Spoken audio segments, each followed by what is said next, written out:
La voie du sportif s'ouvre, madame, messieurs. Bonjour et bienvenue dans votre magazine. Vous le savez certainement, ces magazines vous retracent les parcours d'un sportif, d'une personnalité qui évolue ou qui a évolué dans les domaines des sports, toutes disciplines sportives confondues. Et aujourd'hui, nous avons l'honneur, nous avons les plaisirs de recevoir pour vous monsieur Arthur Luango. Il est le président de la Ligue provinciale de basketball de Kinshasa. Bonjour, monsieur Arthur. Bonjour, bonjour, madame. Vous allez bien? Oui, ça va, merci beaucoup. Voilà, on va vous rappeler la tradition de cette émission. C'est de vous présenter, de parler de vous. Et notre traditionnelle question, c'est qui êtes-vous? Qui est Arthur Luango? Arthur Luango, c'est un Congolais, un Quinois de naissance, qui a évolué dans le basketball quinois depuis le très jeune âge jusqu'à aujourd'hui être président de la Ligue provinciale de basketball de Kinshasa. Vous avez été athlète? Oui. Dans quel club? J'ai été athlète, j'ai commencé à jouer au basket d'abord à l'école, au collège Loboto, où j'ai passé toute mon enfance. Et j'ai fait les tournois interscolaires pendant que j'étais élève. Mais c'est votre grand frère, ACB, c'est votre papa. Bien fait, cher papa. Non, c'est leur grand frère puisqu'il est du Loboto. ACB, le meilleur basketteur de son temps. Le meilleur tripointeur. Plus que LeBron James. Voilà, lui c'est normal. Il a le sang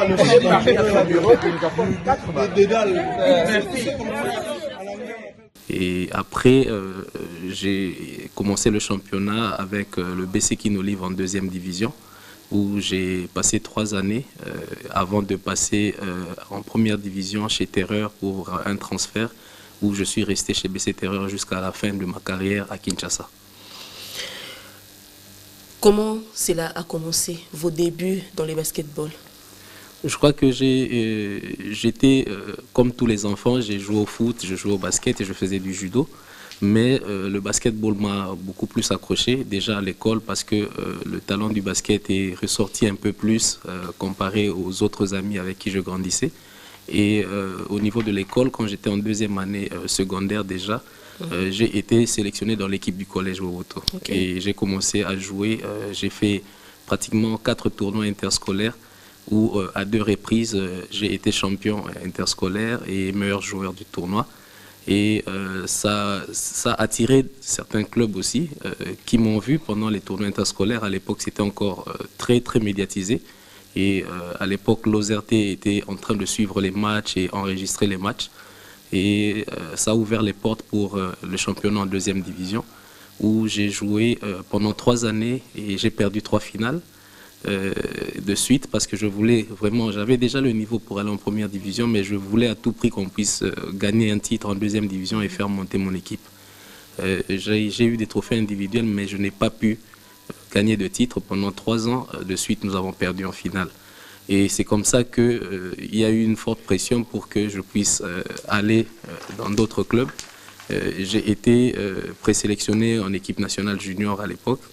Et de l'équipe nationale junior, il y a eu des clubs qui se sont manifestés, entre autres le BC Onatra à l'époque et aussi le BC Terreur. Mais bon, des échanges que nous avons eus et les parents ont pris une décision que je devais jouer chez BC Terreur. Vous aviez un modèle, un basketteur, que ce soit congolais ou étranger, qui vous a inspiré?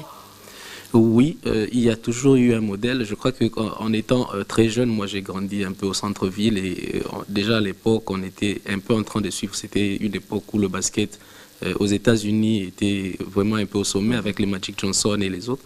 Et c'est vrai qu'à l'époque, moi, mon idole c'était Magic Johnson dans son jeu parce que je jouais au même poste. Et le fait de faire jouer l'équipe, de passer la balle quand il le fallait, faire des passes très décisives et aussi marquer. Donc ça m'a beaucoup inspiré et c'était un peu dans mon style de jeu. Êtes-vous toujours lié à votre ancien club de prestations? Je parle du BC Terreur. Vous avez toujours des liens? Vous y retournez de temps en temps pour aider ou faire quoi que ce soit? Oui, effectivement, je suis dans le groupe des anciens de Terreur. Il y a un groupe qui existe où les anciens de Terreur échangent et se solidarisent pour que l'équipe puisse continuer d'exister. Et donc dans ces groupes-là, nous continuons quand même à cotiser et à contribuer pour le bien-être de l'équipe. Oui. Bon, vous allez à présent nous parler de vos souvenirs. On commence par les mauvais qui ont marqué votre carrière d'athlète. Les mauvais souvenirs, le tout premier mauvais souvenir, c'était la première fois que j'ai perdu une finale en tournoi interscolaire déjà. Et là, j'étais en 3e année secondaire et c'était au mess des officiers à la Gobé. Nous avions perdu face au collège Elikia en finale alors que nous étions partis favoris du tournoi. Et je me rappelle que j'ai vraiment pleuré et je n'ai pas pu manger ce jour-là. Ça, c'était le tout premier mauvais souvenir. Et puis, il y a eu après plusieurs finales perdues en 2e division et dans une certaine mesure, certains grands matchs aussi en 1re division que nous avons perdus.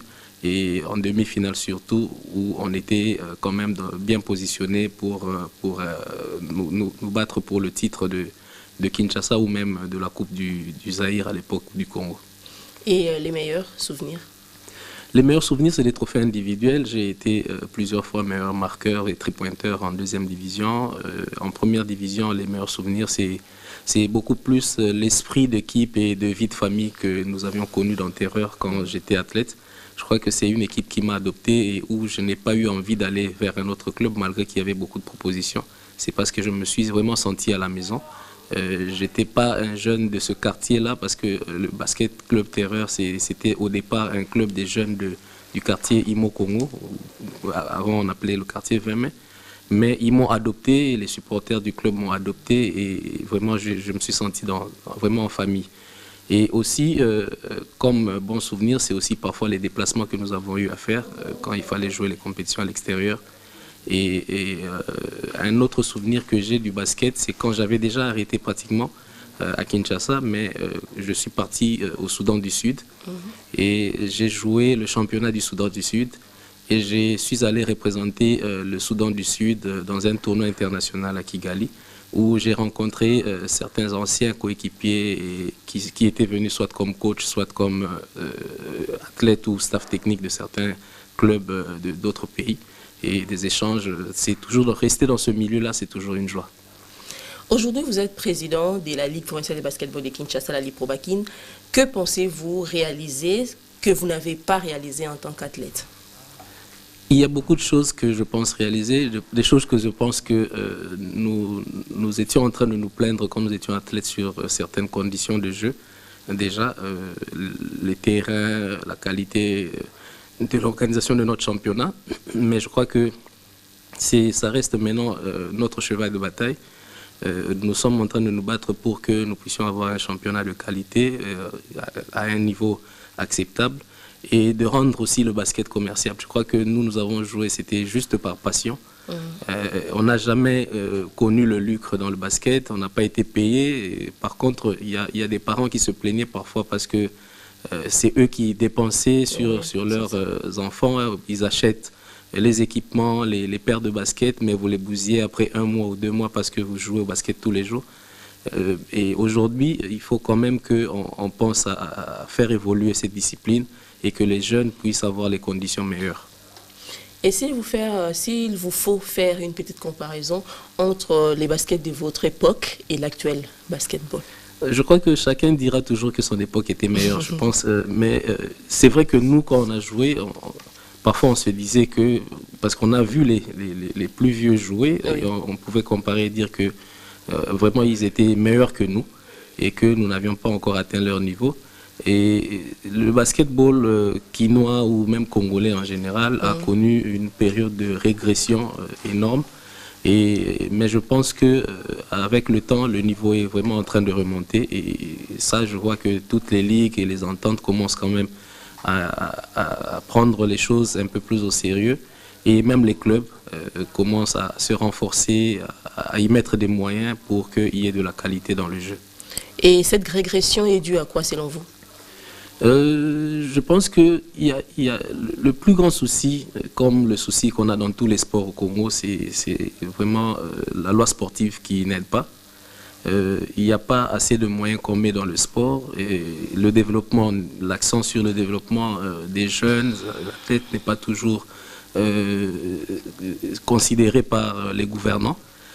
Et en termes d'infrastructure aussi, parce qu'on a vu beaucoup de terrains très spoliés, des terrains de basket qu'on a transformés en centres commerciaux et autres. Les écoles où il y avait des terrains de basket, on a construit des magasins qu'on fait louer. Et tout ça, ça n'a pas aidé la discipline à évoluer. Et par rapport à la détection, ça vous arrive de faire ou bien vous avez une idée par rapport à la détection des jeunes talents? J'ai fait beaucoup de détection quand j'étais président de Terreur. Parce qu'après mon parcours en tant qu'athlète, je suis entré dans le comité de Terreur comme conseiller. Et je suis devenu vice-président et après président de Terreur. Pendant la période où j'ai été dirigeant de Terreur, il y a eu beaucoup de travail de détection que j'ai fait. J'ai envoyé certains athlètes au niveau de Terreur. Et pendant que j'étais là aussi, nous avions renforcé un peu l'esprit de l'académie de BC Terreur, où on formait des jeunes et on les plaçait dans des clubs. Aujourd'hui, on a plusieurs athlètes qui sont sortis de l'académie de BC Terreur et qui évoluent dans les clubs de Kinshasa ou ailleurs. Et je crois qu'on a fait un grand travail de détection. Mais en tant que président de la Ligue, le rôle, c'est vraiment d'accompagner les clubs pour qu'ils puissent hausser leur niveau, mettre les clubs dans les conditions qui vont les pousser à vraiment détecter des athlètes et hausser leur niveau pour que le championnat puisse être à la hauteur de ce que les gens attendent. Parlez-nous un peu de la Ligue Pro Bakin. Comment est-ce qu'elle est organisée? Comment s'est fait la hiérarchisation des tâches? Oui, la Ligue Pro Bakin a un bureau exécutif provincial ici à Kinshasa que je suis en train de chapeauter. Parce que la Ligue gère le basketball à Kinshasa, nous avons une délégation de pouvoir de la fédération pour organiser le basketball à Kinshasa. Et il y a un président, 2 vice-présidents qui sont l'un chargé du côté organisation de discipline et du championnat, et le deuxième qui s'occupe de tout ce qui est administratif et financier. Et nous avons un secrétaire exécutif qui est en appui avec un adjoint et des membres du bureau, 9 membres du bureau en tout. Et donc, les tâches sont réparties telles que les rôles existent et chacun occupe une portion de responsabilité pour aider la Ligue à aller de l'avant. Mais le tout est basé sur une vision que nous avons mis en place tous ensemble parce que nous avons postulé et nous avons reçu le mandat des sociétaires tous ensemble. Et donc, on essaye de pousser l'agenda pour que nous puissions atteindre ces objectifs. Qu'avez-vous déjà accompli en tant que président de la Ligue Pro Bakin? Je crois que sur notre agenda, nous n'avons pas, je ne dirais pas que nous avons accompli déjà des choses, mais je pense que nous avons fait avancer l'agenda parce que nous venons de finir notre 2e année. Mais déjà, l'une des choses qui fait partie de nos réalisations et qui n'ont pas existé avant, c'est que nous sommes les premiers à avoir fait jouer le basketball en salle à Kinshasa. Nous avions tenu à ce que le championnat ne se joue pas à l'extérieur et donc nous avons eu à vraiment nous sacrifier pour que nous puissions jouer déjà au gymnase de la police nationale congolaise pendant que le stade des Martyrs n'était pas encore disponible pour nous. Et avec le coût qui allait avec, et le bureau s'est sacrifié pour que nous puissions faire jouer le championnat en salle. Ça, c'est déjà la première réalisation. La deuxième réalisation, c'est que à Kinshasa, il n'y avait jamais eu de cagnotte pour le championnat. Et aujourd'hui, à Kinshasa, le championnat se joue, il y a une cagnotte pour les gagnants. Donc, ils reçoivent quelque chose. La troisième chose, c'est qu'il y a une billetterie qui est très bien organisée et qui permet à ce que une billetterie électronique et aussi physique, mais qui est très bien organisée, qui permet à ce que les clubs puissent avoir des rétrocessions des recettes. Je crois que moi, l'une des choses sur lesquelles je me plaignais quand j'étais dirigeant chez Terreur, c'est que nous étions acteurs sur le terrain, mais en réalité, nous faisions entrer de l'argent pour les dirigeants de la Ligue parce qu'on ne recevait rien en retour. Et aujourd'hui, il y a quand même ce retour-là qui fait en sorte que les clubs se retrouvent. Et la quatrième chose, c'est que c'est vrai que ça existait avant, mais ce n'était pas encore vraiment prononcé, c'est que nous emmenons maintenant des sponsors au niveau du basket. Donc cette saison, nous avons joué déjà avec 2 et je pense que la nouvelle saison qui va commencer, nous aurons un peu plus de sponsors. Et en parlant des cagnottes justement, comment vous vous organisez pour avoir ça, pour octroyer des clubs des cagnottes? Le bureau de la Ligue, la première saison, a donné une cagnotte de $10 000 et c'était sur fonds propres. Donc C'est vrai que notre budget était déficitaire la première saison, mais malgré ce déficit-là, le bureau, comme nous étions convenus que nous allons faire du basket une activité qui sera commerciable, donc il fallait passer par des sacrifices et donc c'était le bureau qui avait donné la cagnotte. La deuxième année, la cagnotte est sortie du bureau encore, mais avec l'appui cette année de quelques sponsors qui sont venus nous accompagner surtout vers la fin, ce qui nous permet de couvrir le gap que nous avions en termes de déficit budgétaire pour permettre à ce qu'il y ait, que les recettes se balancent avec les dépenses. Et je crois que nous l'avons suffisamment bien fait. Et donc nous espérons maintenant que l'année prochaine, nous pourrons avoir suffisamment de recettes pour permettre à ce que les reliquats qui vont rester nous permettent d'aller maintenant vers le développement de la discipline, le développement de certains centres de formation, appuyer nos clubs et voir comment est-ce que la Ligue peut vraiment réorganiser le basketball quinois. Et quel genre de relations entretenez-vous avec les présidents de la Fédération de basketball du Congo, dans la FEBACO, et les présidents des autres ligues? Le président de la FEBACO, c'est notre patron à tous. Donc, il y a des bonnes relations. J'échange régulièrement avec le président de la FEBACO qui m'appelle ou s'il y a des questions spécifiques sur lesquelles il veut avoir des explications de ma part, ou s'il y a besoin d'un appui quelconque que la fédération voudrait avoir de la Ligue de Kinshasa quand il s'agit d'une activité liée au basket à Kinshasa. Et aussi au-delà, j'ai été nommé par la FEBACO, désigné comme membre dans certaines commissions de la fédération, dans la commission marketing et aussi la commission du développement du basket. Donc il y a de très bonnes relations avec la fédération et aujourd'hui, je crois que même cette année, nous avons reçu, il y avait une célérité dans les réponses que nous avons reçues de la part de la fédération sur les correspondances que nous avions envoyées. Donc en général, il y a eu de très bonnes relations. Et je crois qu'avec les autres ligues aussi, parce que j'échange avec certains présidents de ligues, il n'y a que 4 ligues actuellement au Congo, mais présidents des ligues et des ententes, le président de la Ligue du Nord Kivu avec qui j'échange, le président de la Ligue du Haut-Katanga avec qui j'échange régulièrement, et certains présidents des ententes aussi, que je consulte ou qui me consultent aussi parfois sur certains aspects. Monsieur Arthur Luango, l'année passée, c'est l'équipe des Goma qui était champion du Congo, et aujourd'hui c'est l'équipe des Bukavu. Que pensez-vous des clubs de Kinshasa? Bon, je crois que les clubs de Kinshasa ont fait l'essentiel. Le match final se gagne effectivement, mais déjà arrivé en finale, cette année c'était quelque chose. L'année passée, il n'y a pas eu des clubs de Kinshasa en finale. Mais cette année, il y a eu un club de Kinshasa en finale, chez les dames comme chez les messieurs. Et nous avons perdu les 2 finales à Kinshasa. Mais depuis pratiquement 4 ans, chez les dames, c'est toujours un club de Kinshasa qui a été champion. Et cette aventure s'est arrêtée cette année, et donc c'est dans le titre à Makomeno de Lubumbashi. Mais je crois que après cette Coupe du Congo, nos clubs de Kinshasa vont sûrement se rendre compte qu'il y a un grand travail de fond à faire pour préparer l'année prochaine. Et donc la Ligue sera prête à les accompagner dans ce travail-là.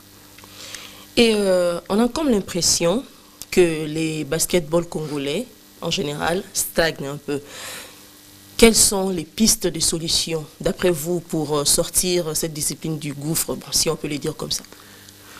Dire que le basket stagne, je ne pense pas.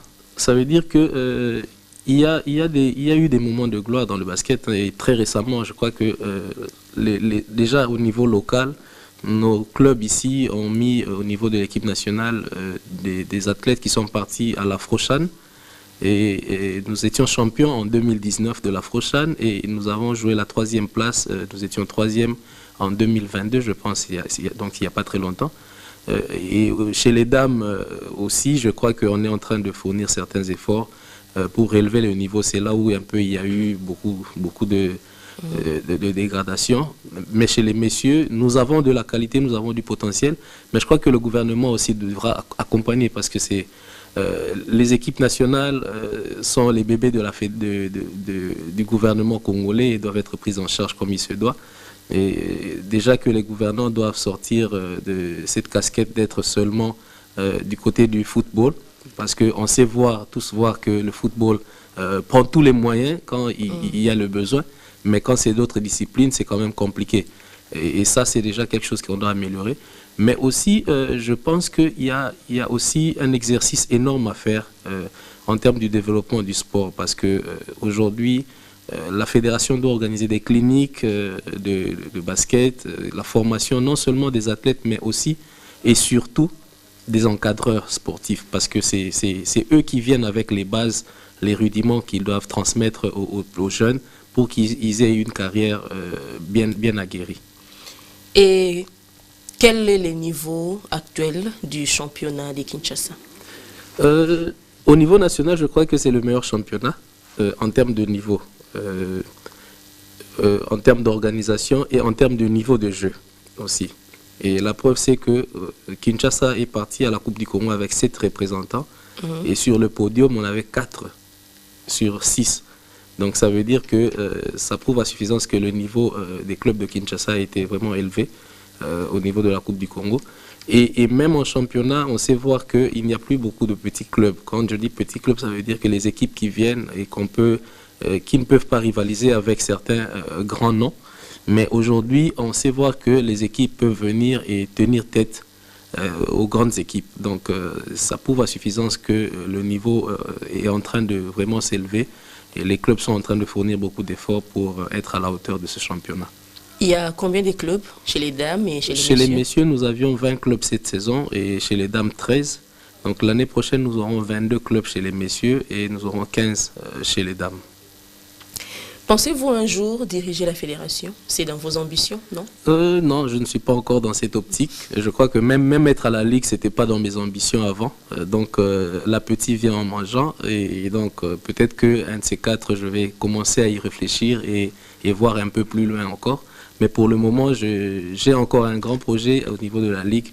Et je me concentre vraiment sur ce que je dois faire au niveau de la Ligue de Kinshasa. On va terminer par là. Un mot à ces jeunes qui aspirent au basketball, mais qui sont encore un peu hésitants, qui ont des talents peut-être, mais qui ne savent pas comment l'exprimer. Je crois que le basketball, c'est une discipline qui est très passionnante. Et même les athlètes qui jouent déjà, les jeunes qui jouent déjà au basket ou qui sont en train d'apprendre à jouer au basket, ils doivent y mettre de la passion. Et je crois que c'est avec ça et beaucoup de travail surtout et d'abnégation qu'ils peuvent développer leur talent et être cités parmi les grands de ce pays. Et ça, c'est important. Il faut beaucoup de discipline, surtout, discipline sportive et aussi discipline dans leur mode de vie pour permettre à ce qu'ils puissent être des athlètes complets. Ceux qui ne jouent pas encore au basket, mais qui parfois regardent le basket au loin, c'est un sport que je recommande énormément parce que ça bâtit un esprit individuel mais aussi d'équipe, parce que ça fait partie des disciplines où quand vous êtes en train de jouer, vous attaquez à 5 et vous défendez à 5. Contrairement à d'autres disciplines où on peut rester dans un compartiment de jeu sans bouger. Et ça fait que ça crée vraiment une alchimie dans les jeunes et ça vous apprend aussi à pouvoir travailler en équipe quand vous êtes dans la vie active. Et donc ça vous bâtit en tant que personne dans votre entièreté. D'accord. Merci beaucoup, M. Arthur Luango, d'avoir répondu à notre invitation. C'était un honneur de vous recevoir sur ce plateau. Merci beaucoup. Merci à vous. Voilà, la Voix du sportif s'arrête aujourd'hui là. Vous voulez être le prochain à donner de la voix? N'hésitez pas, contactez-nous, vous le serez. Merci de nous avoir suivis et surtout, merci de rester avec nous sur la télévision du développement. Au revoir et à très vite.